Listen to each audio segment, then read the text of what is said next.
Hola, ¿cómo andan? Hoy vamos a hacer una introducción a lo que es la anatomía y hablar un poco de las generalidades anatómicas. Para comenzar, si tenemos que definir la anatomía, en la definición encontramos que es la ciencia que estudia las formas y las estructuras del cuerpo humano. Viene de una derivación del griego que significa anatemnein, que más o menos la traducción sería cortar o separar. Es decir, que va a ser la ciencia, la materia que nos va a permitir conocer cómo son las estructuras del cuerpo humano y cómo son las formas de estas estructuras. La forma de estudiar la anatomía vamos a tener tres formas, o vamos a utilizar tres formas principalmente para estudiar la anatomía. Una anatomía descriptiva, que habla de la descripción, de cómo son esas formas, esas estructuras anatómicas. Una anatomía topográfica, que se trata básicamente en estudiar por regiones el cuerpo humano, que también las vamos a utilizar para determinadas regiones. Y una anatomía funcional, que algo vamos a ver, pero por ahí va a ser a la que menos bola le vamos a dar. Comenzando con la anatomía, lo primero que tenemos que saber o definir es la posición anatómica. ¿Qué es la posición anatómica? Por convención y por consenso se utiliza una posición para estudiar el cuerpo humano. ¿Para qué es esto? Para que el día de mañana, cuando tengamos un paciente enfrente, un preparado cadavérico, todos imaginemos a ese preparado cadavérico, a ese paciente, a esa persona, en la misma posición. Y la posición anatómica es esta que vemos acá. Tiene que cumplir ciertas características. Estas características son, en primer lugar, la persona está de pie, ¿sí?, en bipedestación. En segundo lugar, el cuerpo está erecto, no se encuentra encorvado ni flexionando los miembros inferiores, lo más erecto posible. La mirada está hacia el horizonte, quiere decir que la persona no está mirando para abajo, para arriba, para el costado, está mirando hacia el horizonte, mirada recta, mirando derecho, digamos. Los miembros están levemente separados del tronco. Este segmento se conoce como tronco dentro de la anatomía, y estos son los miembros: el miembro superior derecho, miembro superior izquierdo y los miembros inferiores. Se encuentran levemente separados de la línea media del tronco. Las palmas de la mano se encuentran mirando hacia adelante. Esa posición se conoce anatómicamente como supinación, es decir, las manos se encuentran en supinación con las palmas apuntando hacia adelante. Y por último, los pies van a estar levemente separados, no es que están tocándose talón con talón, sino que están un poquito separados. Esa sería la posición anatómica. ¿Para qué nos sirve? Nos sirve para lo siguiente. Supongamos que mañana recibimos un paciente o estamos en la mesada de anatomía viendo un preparado cadavérico y vamos a encontrar que el preparado está en posición horizontal, está en decúbito supino o en decúbito prono, está acostado. Lo mismo un paciente viene en posición fetal por algún tipo de dolencia, en cuclillas, acostado en una camilla. No importa cómo esté en ese momento, siempre lo vamos a imaginar en posición anatómica. Y eso nos va a servir para ubicarnos en espacio y en referencias. ¿Qué quiere decir esto? Que en esta posición, que es la posición anatómica, la cabeza siempre va a ser superior. No importa que la persona esté acostada en posición fetal o en cuclillas. Siempre la cabeza va a ser superior, los pies van a ser inferiores. Del lado derecho vamos a tener un miembro superior y un miembro inferior. Del lado izquierdo vamos a tener un miembro superior y un miembro inferior. Y siempre nos vamos a imaginar a la persona, el preparado cadavérico, el paciente, en esta posición que es la posición anatómica. Y que tiene que cumplir estas características siempre. Para el estudio de la anatomía se suelen utilizar distintos tipos de cortes. Estos cortes van a ser, por un lado, un corte axial o transversal, que va a ser un corte que va a dividir el preparado, el paciente o la persona, en dos mitades. Una mitad superior y otra mitad inferior. A esto denominamos corte axial o transversal. Un segundo corte que vamos a utilizar bastante va a ser el corte frontal o coronal. Se denomina así porque pasa a la altura de la sutura coronal, entre el frontal y los parietales, y va a dividir el cuerpo en dos mitades. Una mitad que va a ser anterior y otra mitad que va a ser posterior. Y por último vamos a tener un tipo de corte que se denomina corte sagital. El corte sagital pasa por la línea media del cuerpo y lo divide en dos mitades. Una mitad derecha y una mitad izquierda. Otro tipo de corte que podemos encontrar va a ser cortes parasagitales. Significa que no están pasando bien por la línea media del cuerpo, sino que están un poquito más lateralizados, ¿sí?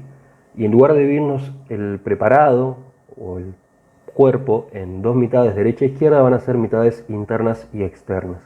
Pero de a poquito lo vamos a ir viendo. Acá vemos tres ejemplos de corte.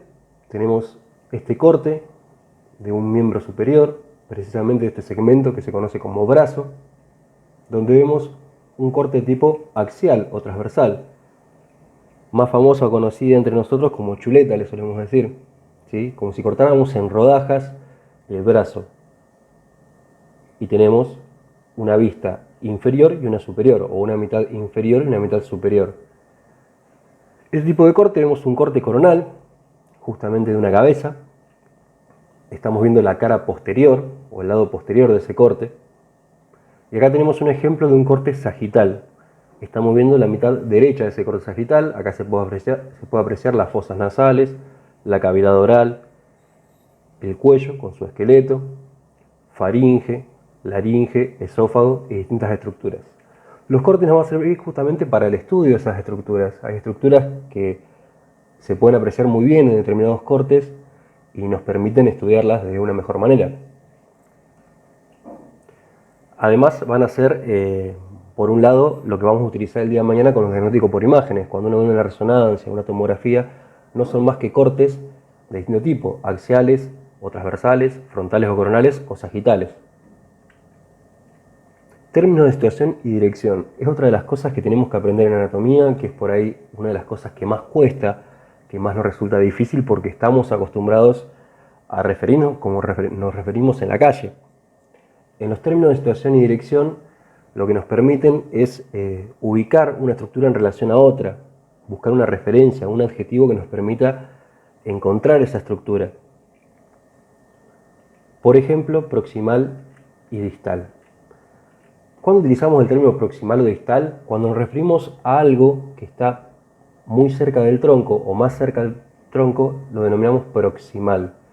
Cuando denominamos algo o hablamos de algo que está más alejado del tronco, estamos hablando de algo distal.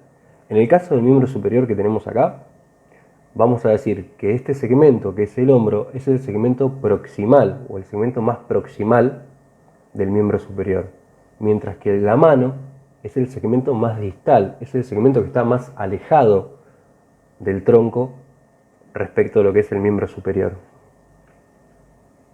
Acá lo tenemos como ejemplo, lo coloreamos y tenemos el hombro, que es el segmento más proximal, está más próximo, más cercano al tronco, y la mano, que es el segmento más distal, el segmento más alejado, más distante del tronco. Si lo vemos en esta imagen, acá tenemos un miembro superior con todos sus segmentos, acá estaría el tronco, o un pedacito del tronco que podemos ver, y nuevamente vemos que el segmento proximal va a ser esto que está acá, que es el hombro, y el segmento más distal, o sea más alejado del tronco, va a ser la mano, en lo que es el miembro superior. Así utilizamos este término de situación y dirección, que es proximal y distal. Lo que está más cerca del tronco o más próximo al tronco va a ser proximal. Lo que está más lejos del tronco o más alejado va a ser distal. Se utiliza con los miembros, se utiliza con huesos, se utiliza con varias estructuras. Otro término de situación y dirección que vamos a encontrar va a ser superior e inferior. Este por ahí es más fácil de entenderlo, pero en base a una estructura nosotros podemos determinar que algo sea superior o inferior. En referencia al tronco, nuevamente, la cabeza se encuentra hacia superior, está por arriba del tronco. Y los pies están hacia inferior del tronco, ¿sí? Nuevamente el ejemplo acá, coloreado, la cabeza es el segmento superior, o está hacia superior, mejor dicho, con lo que respecta al tronco, y los pies se encuentran hacia inferior, con respecto al tronco, nuevamente.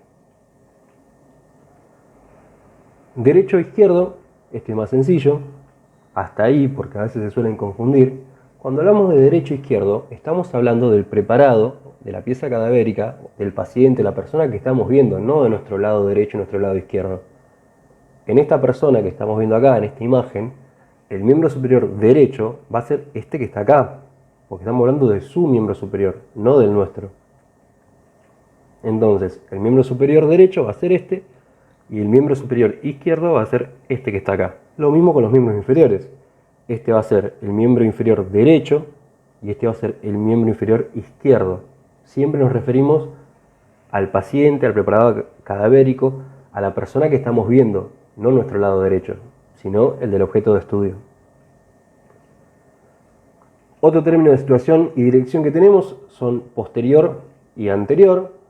Lo que se encuentra hacia adelante denominamos anterior. En este caso estamos viendo un tipo de corte sagital en una vista lateral. Esto sería un tronco, esto sería miembro inferior y acá tenemos cuello.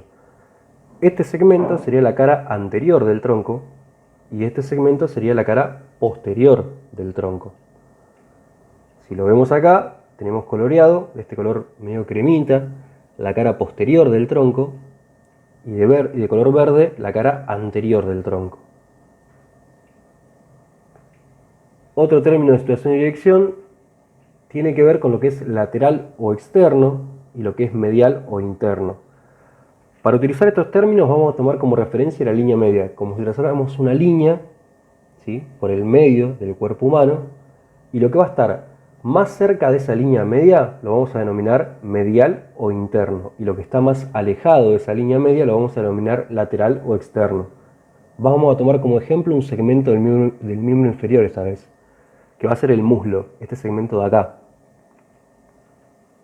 En el caso del muslo tenemos una cara que va a ser interna o medial y una cara que va a ser externa o lateral.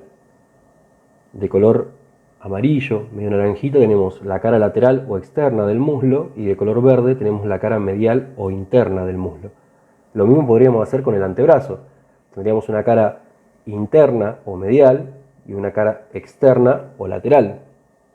Bien, tomamos como punto de referencia siempre la línea media del cuerpo para utilizar los términos de situación y dirección lateral y medial, ¿sí?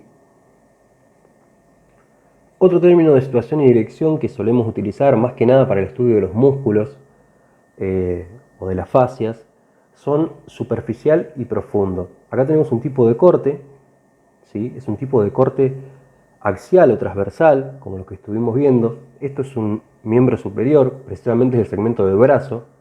Y acá tenemos un hueso, que es el húmero, y varios músculos, que todavía no los conocemos, pero a poco los vamos a ir viendo. Este músculo que está acá arriba del todo, en la cara anterior, esto sería anterior, esto sería posterior, esto es interno y esto es externo, este es el hueso, es el húmero. Este músculo que está arriba del todo, que es más superficial, se conoce como músculo bíceps, ¿sí? Porque presenta dos cabezas y lo denominamos músculo bíceps. Y este músculo que está más profundo, ¿sí?, que está más alejado de la superficie, se denomina braquial anterior. Un ejemplo que tenemos de lo que serían los términos de situación y dirección superficial y profundo. Superficial sería el músculo bíceps y profundo sería el músculo braquial anterior. La superficie es esto que vemos acá. ¿A qué se refiere? Que si yo cortara acá con un bisturí, lo más superficial que me encontraría sería el músculo bíceps y lo más profundo sería el músculo braquial anterior, que está de color azul acá. Y acá tenemos la descripción del ejemplo. En el plano superficial encontramos el músculo bíceps y en el plano más profundo el músculo braquial anterior. Y por último, algunos términos de situación y dirección que podemos encontrar o se suelen utilizar en el libro de anatomía, pero en realidad tienen más que ver con la posición anatómica embrionaria.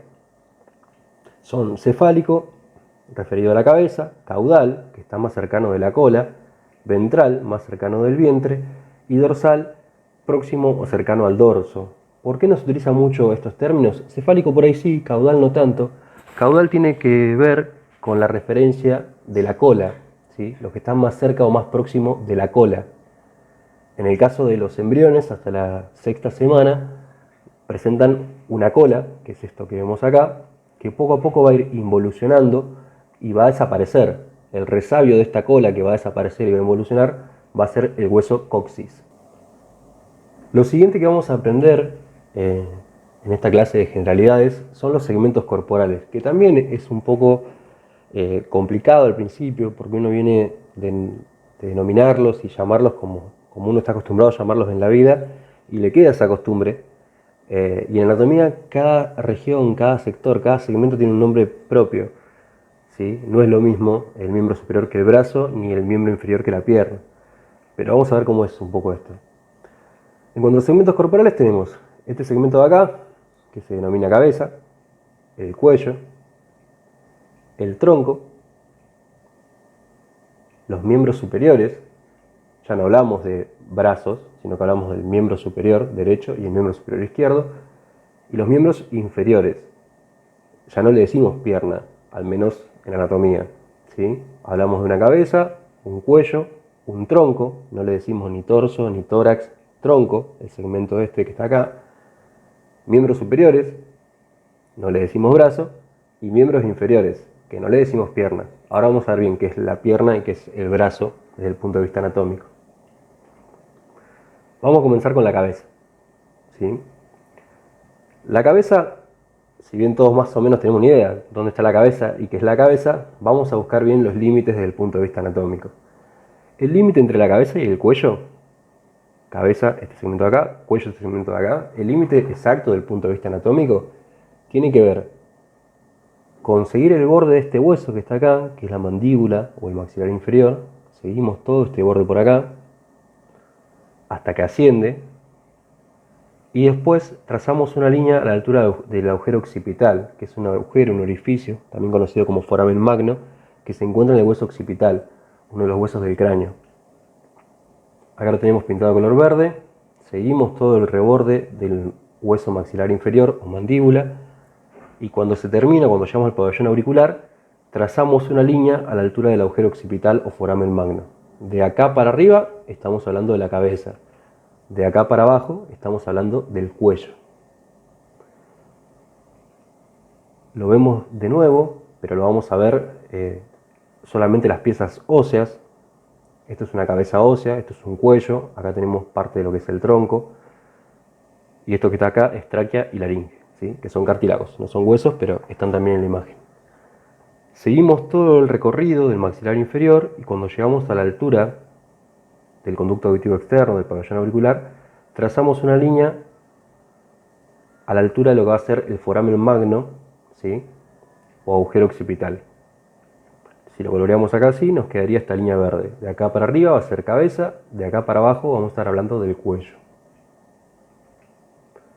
Una cuestión que es bastante común confundirse y demás cuando hablamos de la cabeza. La cabeza presenta una división, que es cráneo y cara. Y es bastante común que uno se confunda lo que es la cabeza con el cráneo. En realidad, si yo veo una cabeza en un tipo de corte, esto es un corte sagital, estoy viendo la mitad derecha de una cabeza ósea, vamos a tener dos segmentos. Esto que está acá, que denominamos cráneo, y esto que está acá, que denominamos cara o macizo facial. ¿Cuál va a ser el punto de visión entre el cráneo y la cara? Van a ser tres puntos que se denominan puntos de Broca, que son nasion, que es la unión de los huesos propios de la nariz con el hueso frontal, la silla turca, que es un reparo anatómico importante que lo vamos a ver más adelante, y la base del agujero occipital. Yo uno de los tres puntos se va a formar este ángulo. Se conoce como ángulo efenoidal o ángulo de Virchow-Welker, que nos va a dividir por un lado esto que está de color verde, que va a ser el cráneo, y por otro lado lo que vemos coloreado de color rosa, que va a ser la cara.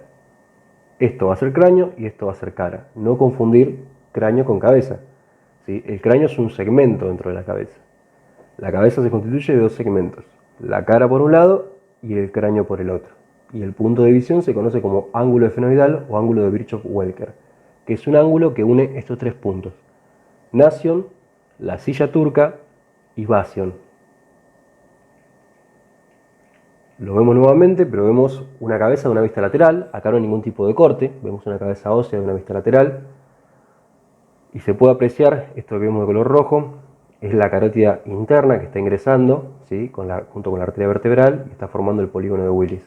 No importa eso, pero vamos a centrarnos en lo que es cabeza ahora. Vemos una cabeza, una vista lateral, una cabeza ósea, y vamos a ver cómo se marcan esos tres puntos.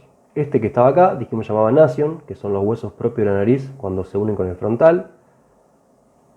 La silla turca, que estaría más o menos a esta altura, y la base del agujero occipital, que estaría más o menos por acá, ¿sí? formamos el ángulo de Welker, o el ángulo de Virchow-Welker, o ángulo esfenoidal, y de acá para acá estamos hablando del cráneo, y de acá para acá estamos hablando de la cara. En su conjunto, cráneo y cara constituyen la cabeza ósea, ¿sí? Si a ustedes les preguntan un hueso del cráneo, no podemos decir nunca maxilar inferior. De la misma forma, si preguntan un hueso de la cara, no podemos hablar del occipital que está acá atrás. El cráneo presenta sus huesos y la cara también presenta sus huesos, sus arterias, sus nervios, sus músculos. Son dos segmentos distintos, cráneo por un lado, cara por el otro. El punto de división se llama ángulo esfenoidal y tiene estos tres puntos, nasion, silla turca y basio. Lo repetimos una vez más, la cabeza está constituida de dos segmentos, el cráneo y la cara.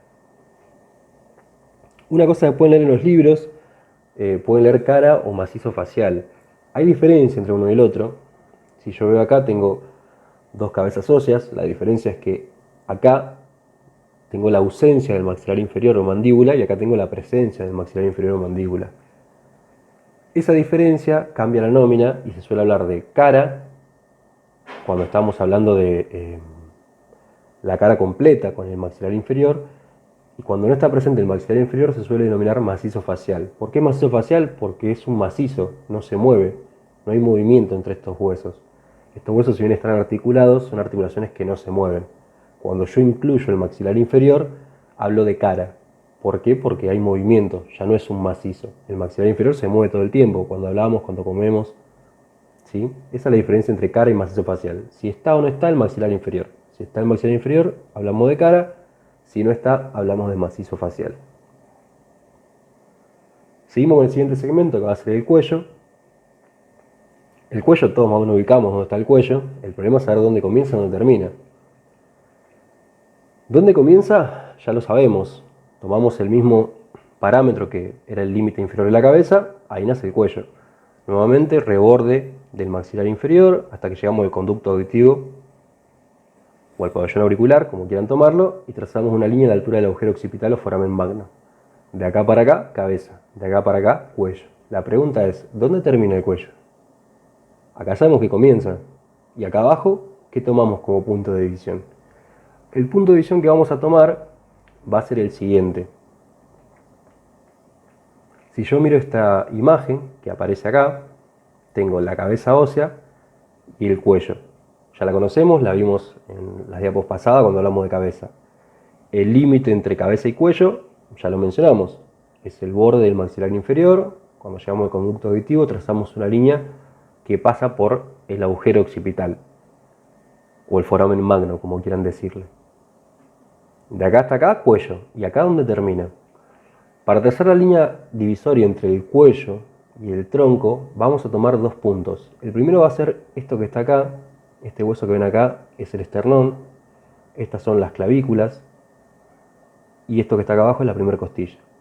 El esternón, en su porción superior, vamos a encontrar algo que se llama horquilla esternal.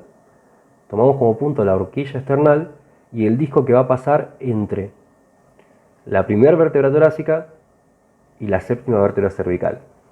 Este disco intervertebral que está acá, trazamos la línea y nos queda dividido cuello de lo que va a ser tronco. Entonces, si repetimos los límites del cuello, el límite superior va a ser el reborde del maxilar inferior hasta que llegamos al conducto auditivo o al pabellón auricular y trazamos una línea que pase por el agujero magno o foramen occipital, como quieran decirle. Y el límite inferior va a ser un plano que va a pasar por la horquilla esternal y por el disco intervertebral que se encuentra entre la séptima vértebra cervical y la primera vértebra torácica. Entonces, acá tenemos el cuello, la cabeza y el tronco. Vamos a hablar un poco del tronco. Límites del tronco.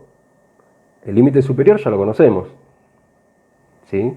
Va a ser el plano que va a pasar por la horquilla esternal, que es esto que vemos acá, hasta el disco intervertebral que se encuentra entre la séptima vértebra cervical y la primera vértebra torácica.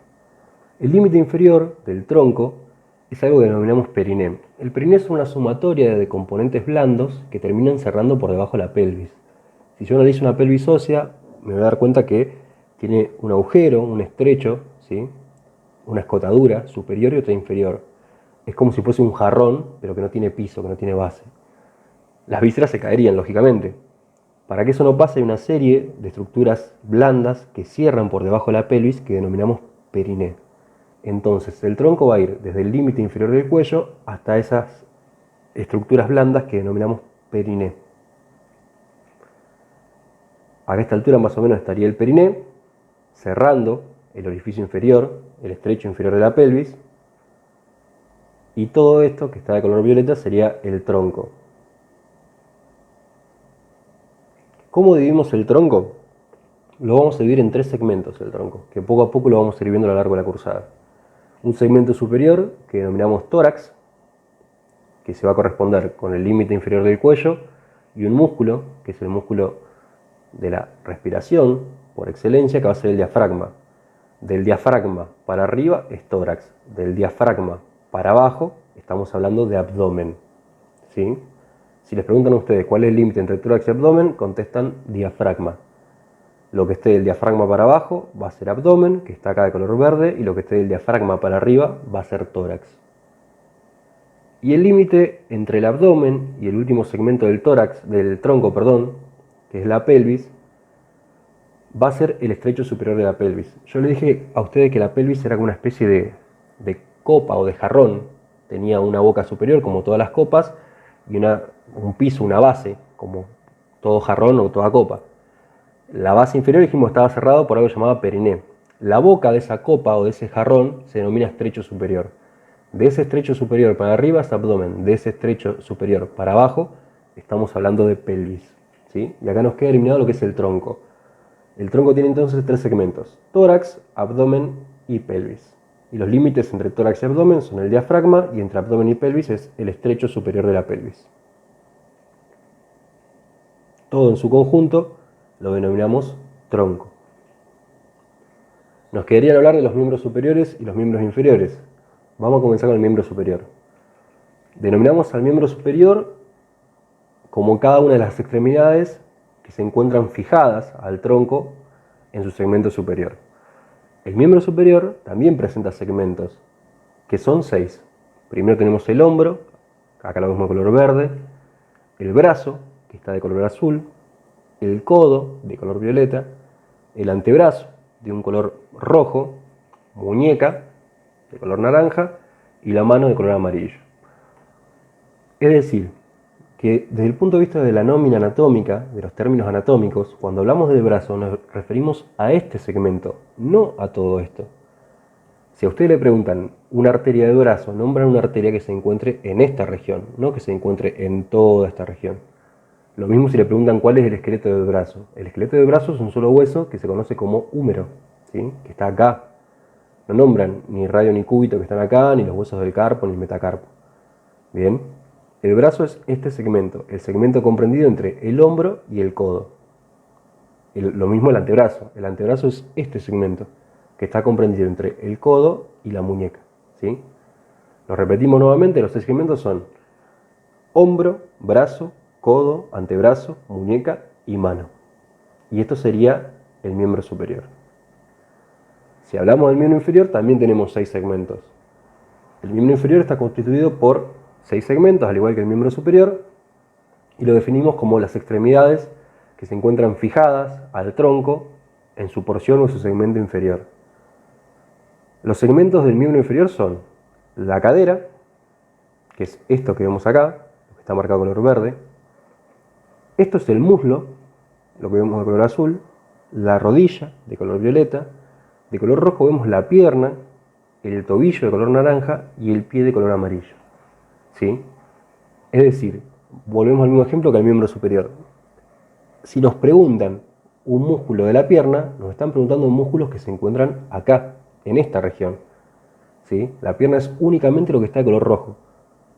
Todo en su conjunto se llama miembro inferior o se denomina miembro inferior desde el punto de vista anatómico, ¿sí? La cadera es el segmento superior, ¿sí? El segmento proximal del miembro inferior. Si nos preguntan un hueso de la pierna, nos están preguntando los huesos que conforman el esqueleto de la pierna, ¿sí? Que son la tibia y el peroné. Si nos preguntan un hueso del muslo, nos están preguntando el fémur.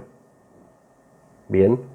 Sé que cuesta, al principio es bastante difícil porque uno está acostumbrado a decirle pierna a todo el miembro inferior, pero bueno, hay que acostumbrarse a poquito en anatomía a decir cada cosa por su nombre. Repetimos entonces. Primer segmento cadera, después muslo, rodilla, pierna, tobillo y pie. Bueno, hasta acá estaríamos con lo que es la primera clase de generalidades de introducción. Espero que les haya servido. Les dejo una frase de un médico egresado acá de la Universidad Nacional de La Plata, el doctor René Jerónimo Favaloro, conocido como el maestro del bypass, que habla un poco de nada, las necesidades que tenemos en el sistema de salud actual, donde mucha gente no tiene acceso y es todo un desafío en el día a día. Y por último, les dejo mi información de contacto. Muchas gracias.